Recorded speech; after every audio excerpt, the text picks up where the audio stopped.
This is Daily Blast Live. We're talking about what you're talking about. Real, honest, entertaining, live. DBL starts right now. 3, 2.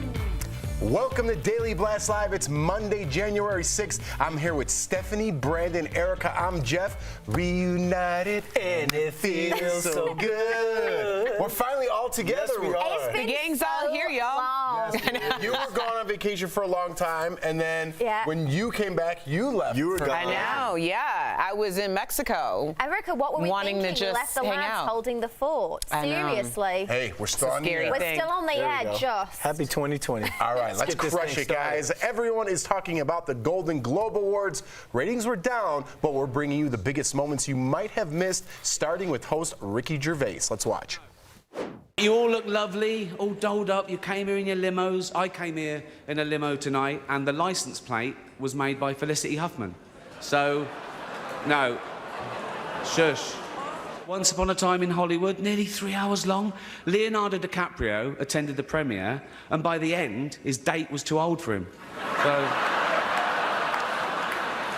Apple roared into the TV game with a morning show, a superb drama about the importance of dignity and doing the right thing, made by a company that runs sweatshops in China. So, well, you say you're woke, but the companies you work for, I mean, unbelievable. Apple, Amazon, Disney. If ISIS started a streaming service, you'd call your agent, wouldn't you? So, if you do win an award tonight, don't use it as a platform to make a political speech, right? You're in no position to lecture the public about anything. You know nothing about the real world. Most of you spent less time in school than Greta Thunberg. So, if you win, right, come up, accept your little award, thank your agent and your God, and off, okay?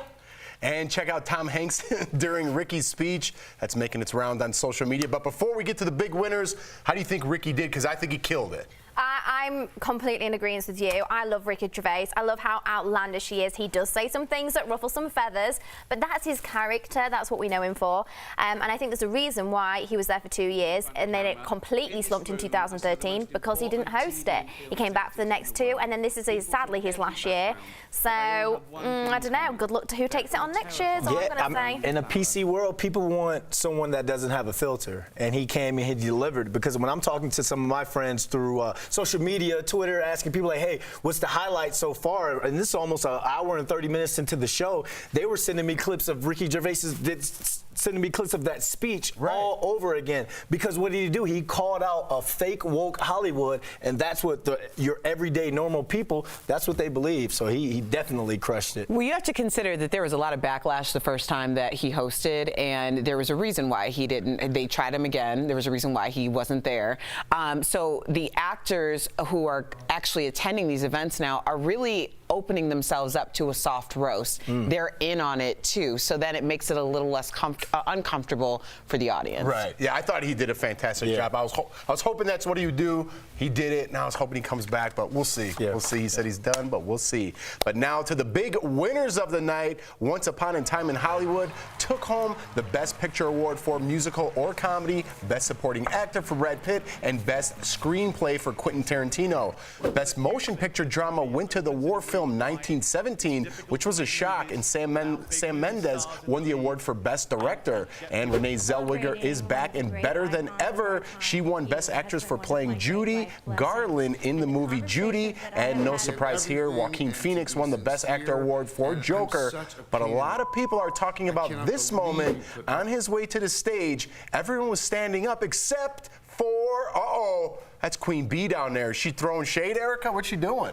Okay, I'm going to need all of y'all's shade suspiciousness to end right now. Let me just break this down real quick. Let's do it. Jay-Z and Beyonce did not attend the red carpet. Why? Because it wasn't a Jay-Z and Beyonce event. Anywhere they go, it becomes a Jay-Z and Beyonce event. I think that was a show of respect for everyone else in the room. She was also placed into her chair. Any bride knows what it's like to be placed into a chair, and come hell or high water, you might be using a Depends, you are not getting up from that chair. So the fact that she didn't stand up is a non-issue. The other thing that people really need to consider is the Ace of Spades controversy. So they brought in 2 bottles of their own champagne. Cultural moment, people. Back in the 90s when rappers were popping bottles in the club and also on, okay, so we're going to get to this picture here. So they're drinking the Ace of Spades.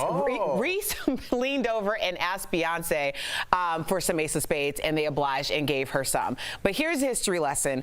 When rappers were calling Ace or Cristal right and left in all of their music videos, Jay-Z was leveling up with Cristal. The creative manager of Cristal came out and basically gave a racist comment that he can't control who buys it, but didn't seem pleased that it was in hip-hop culture. That's when Jay-Z said no to Cristal and created Ace of Spades, or Armand dbltake.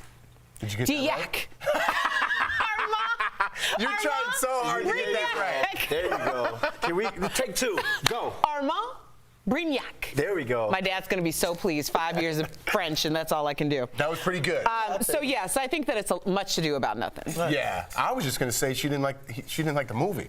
No, she's Erica went into depth. smiling, and she's smiling, and she was clapping. You know, she just didn't. I think you're right. Did you I see think those when you're in that sleeves big as dress. well? All right. I mean, Can what's I she gonna just- do? Bosh everyone Can out we the put way? that picture on one more time of Jay-Z, Beyonce, like with the sun setting? Is that the boss picture of all bosses? Look at that photo. Yeah, but how sick is it that they've That taken photo that is picture, sick. and that is going to be what everyone remembers, and like everyone's going to be stood on the red carpet. Oh no, they've had a photographer come around their crib and like light it up and style it up. They don't need That was the red pretty boss. carpet. That was pretty boss. Yeah. And so was Once Upon a Time in Hollywood. Quickly, they deserved all those awards. All right, guys, living legend Tom Hanks was honored with the Cecil B. DeMille Award, and his speech really struck a chord with me and the audience. Take a look. A man is blessed with a family sitting down front like that. A wife who is fantastic in every way, who has taught me what love is. 5 kids who are braver and stronger and wiser than their old man is. And a loving group of people who have put away with me being away months and months and months at a time. That was my favorite moment of the night, Tom Hanks. He's a legend. He's a legend for a reason. He was respected by people in America, by his peers for a reason. He's a family man, something I want to be. He's respected by his peers, something I want to do. And he talks about the simple things. Come to work on time, work, learn from other people. There was a lot of things that hit home for me in that speech, and I really respect them. Yeah, I got a little teared up when I saw that the first time, because I always think about this. It's a conversation I had with my father, because he always talked about being away, not because he was an absentee father, but because he was climbing the coaching the ranks, the college football ranks, and he'd have to go on the road for weeks at a time for recruiting and all. And I remember a couple years ago, he sat down and he like broke down crying and was like, "I'm sorry I couldn't be there more. I couldn't go to your high school games and stuff." I'm like, "What do you mean? I just got to watch you go from Boston College to University of Virginia, the first black ACC coach of the year, coaching for the Houston Texans, now at William & Mary." You know, like, so it's one of those things where you're saying sometimes you got to sacrifice for your family, for yourself. And I thought that moment was grand. That's why I watch awards, to see the inspirational speeches. Me too. I got to tell you, I was happy with the awards. I'm the first guy to say there's too many award shows. I was actually happy with the You were happy, awards. really? I was.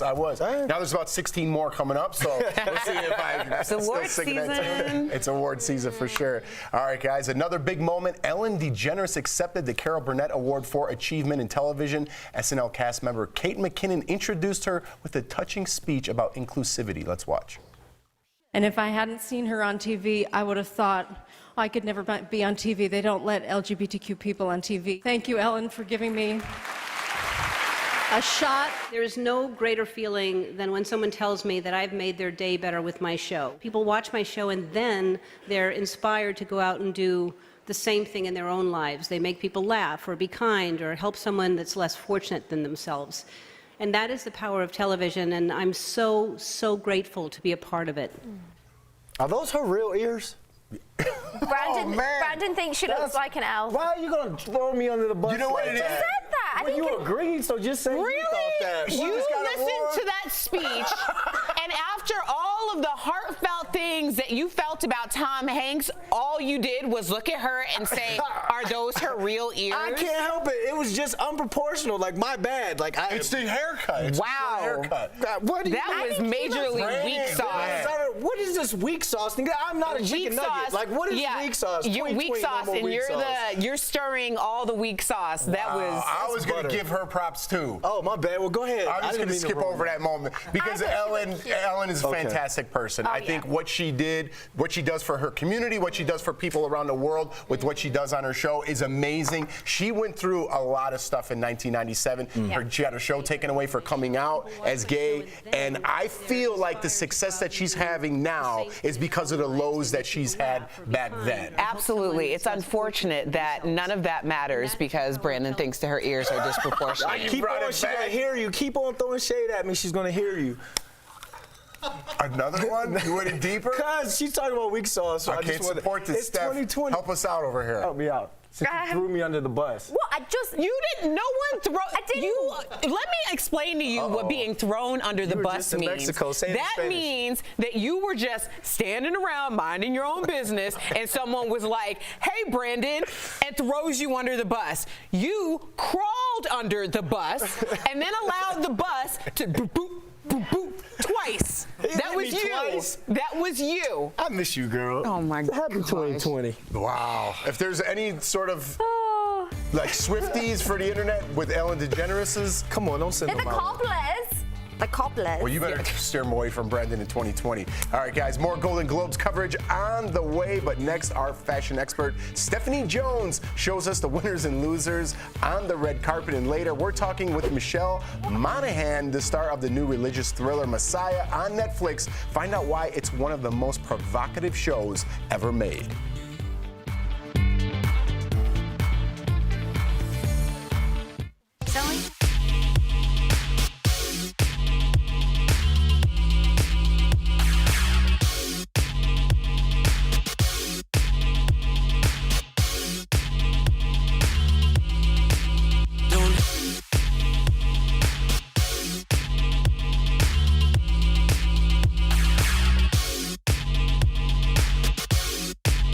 That was a great speech. Thanks, buddy. You're welcome, buddy.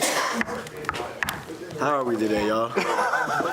I think that was just a small glimpse into what's wrong with our country.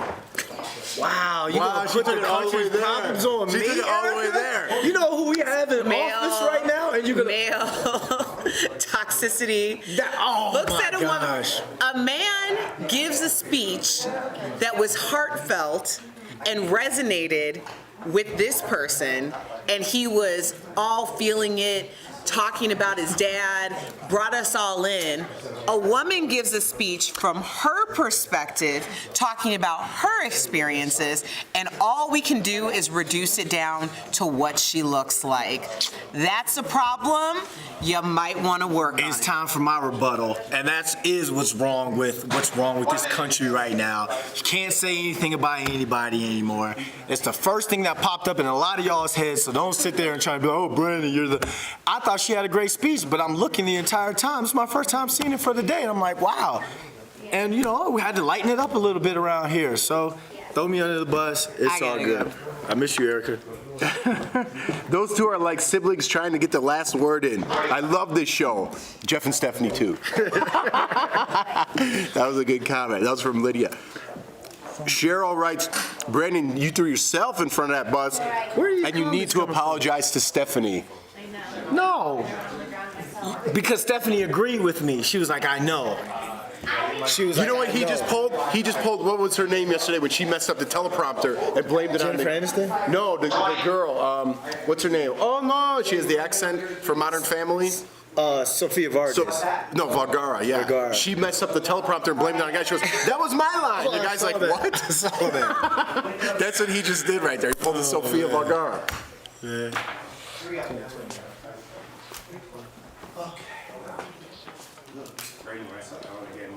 Welcome back to DBL. We're still talking about the Golden Globes, and it's time to break down the winners and the losers on the red carpet, and Miss Erica Cobb is here to help me out. That's right, girl. So, let's kick off our style segment with the winners. So, move over, Hillary Clinton. There's a new pantsuit queen in town. It's Ellen, or should I say, the alpha cunt to Brandon, wearing a sparkly blazer that twinkles in her eye. Plus, I like how she looks very classy and glamorous. And let's be real, she's 61 years old and bringing her A game. What do you reckon, Erica? That's right. You know what? I don't want to reduce this woman down to her looks because that's already been done. But the outfit was spot on. You're absolutely right. She modernized the pantsuit, and I give it 2 thumbs up. All right, well, what about another big winner, Renee Zellweger? She looks stunning in this Armani strapless dress, and this colour suits her much better than that weird country accent that she had. So, for me, this was a look. What about for the Cobb? The Cobb says periwinkle is the color of the year. We talked about classic blue, but I got to tell you that a lot of skin tones can get away with that color. It's beautiful. It's spot on. I love it. Classy, classy, classy. And to no one's surprise, seriously, Billy Porter brought it again. He looks like an angel from heaven. Someone check for wings underneath that jacket. I'm sure they're hidden there somewhere. What do you reckon? I reckon that the music got started because you better pose, Billy. You better to pose. I mean, save it for somebody else. That is a look. And look at the sparkly toe cap shoes. I know, I'm here for it all. He's serving it. And okay, the final winner. She's gorgeous. It's Scarlett Johansson. Sleek, sexy. Is she blended in with the red carpet though, Erica? I'm gonna hate on Scarlett Johansson because how is it possible that she can wear a dress that looks like she's going to prom and still kill the red carpet? I mean, that ain't right. It's not okay. It's amazing. It is amazing. Okay, but wow, we've seen all the gorgeous-looking people, right? We need to see the people that should be firing their stylists right now. Don't hate me, but these are the losers. All right, so Jennifer Lopez looks like she should be on the top of a Christmas tree. I mean, did she even hire a stylist, or did Santa's elves dress her? You've heard of the gift that keeps on giving. J-Lo, this isn't it. What happened? I don't know. What happened? Don't be fooled by the frocks that she got. She's just J-Lo from the chopping block. I mean, no, this is really an example of, guys, I'm just like you. I can look like crap too. I mean, to be fair, let's be honest, J-Lo normally looks $1 million, and I mean, she's still gorgeous. But something there just isn't quite right, is it? All right, this next one. Okay, I think you would look great in this, but on her, it's a no. Okay. Gwyneth Paltrow looks like she should be auditioning for a role in Star Wars here, not walking the red carpet. It's a bit dusty, dirty. Looks like it'd be good at Burning Man, but not on a red carpet unless you've got a skin tone like Erica Cobb. I agree. I think that's the issue. That deserves to be on a woman with more melanin because it is meant to be a nude. Yeah. So if you had someone who had a darker skin tone, I think it would amp the look a little bit, but I still don't think it's red carpet. All right, okay, finally, please, the cobblers and the Swifters, don't come after me. But florals are just not appropriate for January. I mean, this dress just gave me allergies just looking at it. Okay. Tay-Tay, you look like the belle of the ball. You really do. You always do. But I don't know if that screams Golden Globe Awards red carpet. I mean, it screams a lot of other things, but I agree. The florals during the summer or during the winter is a risk. She's a risk taker. She looks beautiful, but she looks gorgeous, I'm not feeling it for this event. Me neither. I mean, Erica, thanks for giving us your fashion advice. Oh, yeah, anytime. And roundup. And coming up next on DBL, our own Tori Schulman is talking with star of the thought-provoking new Netflix show, Messiah, and why it's not like anything you've ever seen before, and that's when we come back. Finally. A sad story out of Pennsylvania today, where a pileup on a highway there left 5 people dead and 60 others hurt. Now, it was a chain reaction crash that started with a bus full of tourists heading from New Jersey to Ohio. Now, authorities do believe weather was a factor in the crash, with the temperatures just below freezing and fog. Now, the turnpike there in Pennsylvania is back open today after the investigation. I'll keep you updated if I learn anything new. And we continue to track the devastating Australia wildfires. More than 20 people have died nationwide, and we know more than 500 million animals have passed away as well. Now, some people who are stepping in to help, Steve Irwin's family. They've helped rescue more than 90,000 animals, including those affected by the wildfires. DBL Nation, if you're looking for ways to help, like a lot of us are, we'll post more information on our social platforms.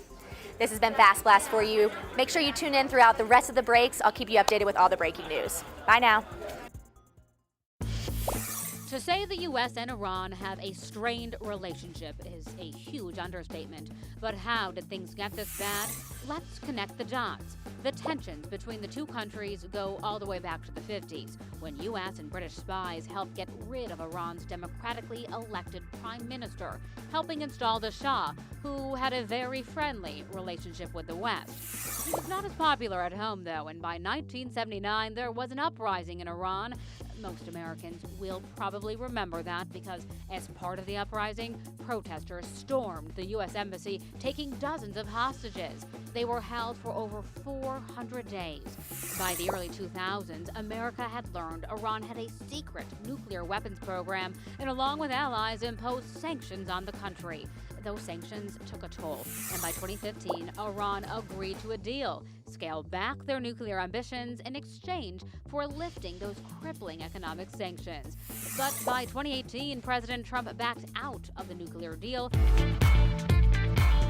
Welcome back to Daily Blast Live. Now that Friends is no longer on Netflix, there's a new show to binge. It's called Messiah, which tells the story of the second coming of Christ, and it stars Michelle Monaghan, and you might know her from the Mission Impossible movies and Kiss Kiss Bang Bang. Tori Shulman sat down with her in today's Chatting with the Stars.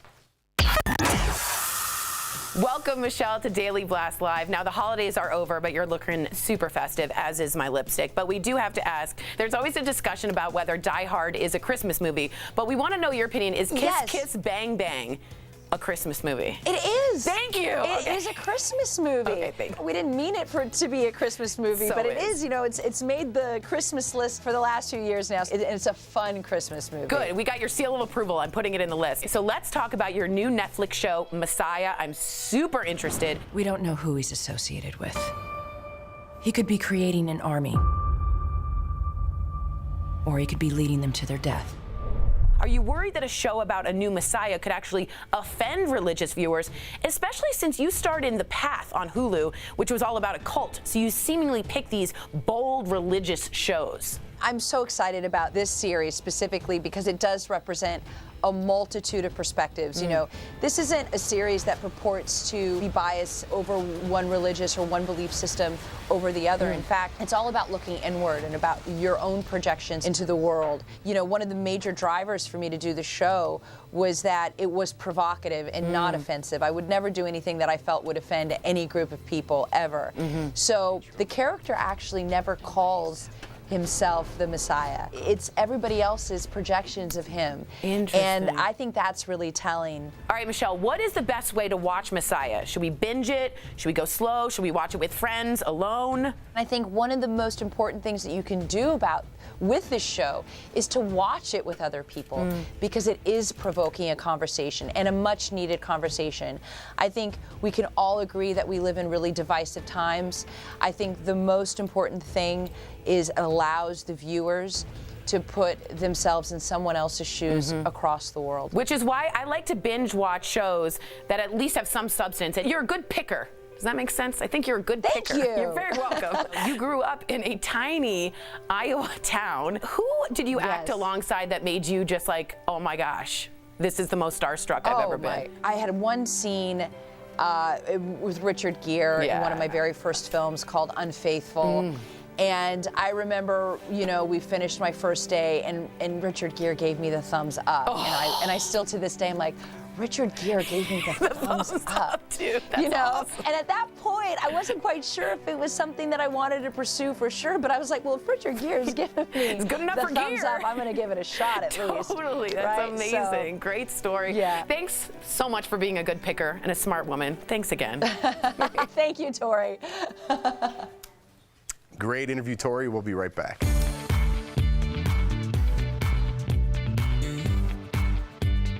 Promote. Michelle, welcome to DBL. Now, your story is absolutely incredible, and your battle to live a healthy life was a long journey. How did you feel when you were struggling with your symptoms? Well, I mean, honestly, I was miserable, to be honest with you. I was helpless, I was hopeless, and I was really low with no hope, and I was actually considering moving to Oregon to take advantage of the Right to Die Act. I didn't want to live being 100% bedbound, blind, and in horrible pain. Chronic illness is beyond debilitating, beyond depressing. You were vegetarian, but then you decided to go vegan. What prompted that change? Believe it or not, it was actually a video that I saw on Facebook. I saw a video of a dairy cow and how they were being mistreated. Yeah. Ended up in the slaughterhouse, the same as a beef cow. I was mortified and I cut out all dairy immediately that day. And I now test negative for lupus, my eyesight's improved, all of my MS symptoms are gone, and I have my quality of life back. All because of cutting out dairy. All because All of paying for me attention because to of your cutting out nutrition. dairy. Mind Yeah. blown. Yes. Wow. Yes. Now, obviously, we're not saying going plant-based is a cure-all for everyone, and people should definitely consult with their doctors. But do you feel like because you went plant-based that you've gotten your life back because of it? Yes, 100%.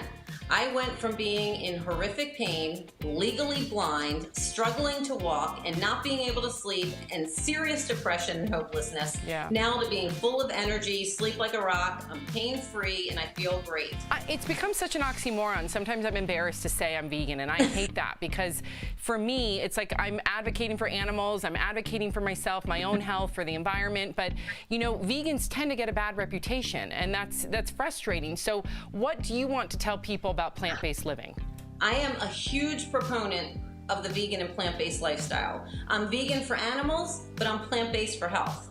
Because of my own journey and success, I know that we all want to live longer, happier lives, right? No one's going to debate that they want a longer, healthier life. So I became a health coach to work online with people all around the nation. My husband and I recently opened an educational restaurant, Green Culture, because we want people to experience plant-based and vegan food and learn why it's better for their health and the environment. Yeah. I want people to understand that it's time to leave animals off the menu and put plants on the plate.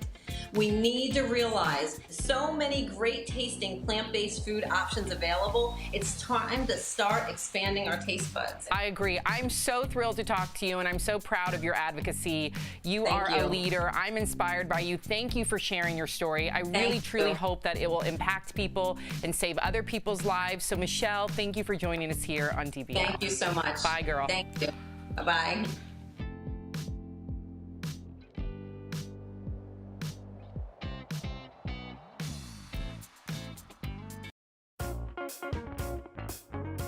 Michelle, welcome to DBL. Now, your story is absolutely incredible, and your battle to live a healthy life was a long journey. How did you feel when you were struggling with your symptoms? Well, I mean, honestly, I was miserable, to be honest with you. I was helpless, I was hopeless, and I was really low with no hope, and I was actually considering moving to Oregon. Welcome back to DBL. I'm on comment duty because they're mostly about Brandon tonight.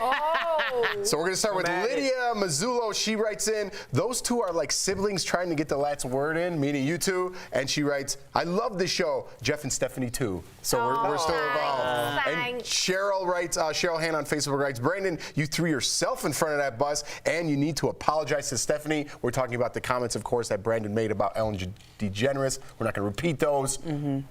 I didn't throw anyone under the bus. I'm just saying, Stephanie. No, you did throw her under the bus because you brought her in. No, you said something. She didn't disagree off camera, and you brought her on camera. We'll see you guys then, guys.